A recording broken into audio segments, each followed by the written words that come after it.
कैसे रुझान लेते हो, किसकी सरकार बन रही है आपकी बार? रुझान के हिसाब से तो इस बार ऐसे तो फाइट है, लेकिन जिससे हम आकलन लेते हैं, हम अपना सर्वे करते हैं, उस हिसाब से बीजेपी की गवर्नमेंट बनने के चांस है।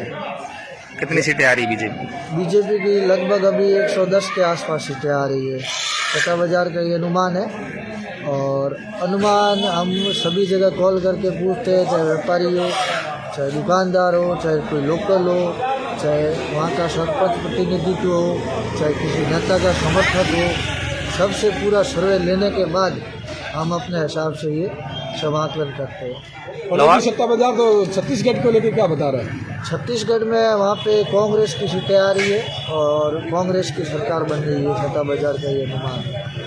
एमपी में किसकी सरकार बना रहे हो?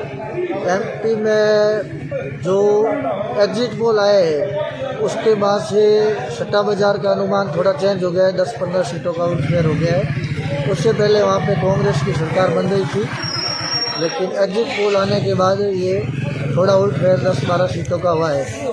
वहाँ पे हमारा अनुमान था लगभग बीजेपी की 168 सीटों का मध्य प्रदेश में, और जैसे ही एग्जिट पोल आए उसके बाद 15 सीटें बढ़ गई है, और सट्टा बाजार का अनुमान है कि 120 सीटें बीजेपी की आ सकती है। ये आप अनुमान कैसे लगाते हो?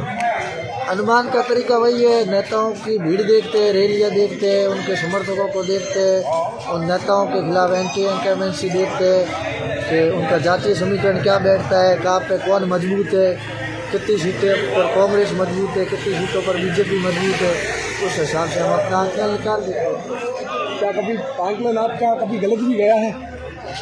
देखिए, आकलन है और एक तरीके से आप शर्त मान लो तो कभी कभी गलत भी चला जाता है, कभी सही भी हो जाता है, लेकिन ये कह सकते हैं कि 70% सही जाता है। अब की बार पोखरण में किसकी सीट निकाल रहे हो? सट्टा बाजार के अनुमान के हिसाब से जहाँ पे पोलिंग हुई है ज़्यादा इस बार, तो हमने काफ़ी लोगों को वहाँ पे पूछा, पोखरण में प्रतापपुरी जी की जीत हो रही है। सट्टा बाजार के अनुमान से जातीय समीकरण को देखते हुए प्रतापपुरी जी महाराज जीत रहे हैं। भाव के हिसाब से आपके पिछली पोलिंग के बाद में आप भाव कुछ और बता रहे थे, अब आप भाव और कुछ है, इसका क्या कारण है? इसका कारण तो यही है कि काफ़ी लोगों को लग रहा है कि भाई वहाँ पे टक्कर है, तो टक्कर है तो थोड़ा भाव तो ऊपर नीचे चलता है।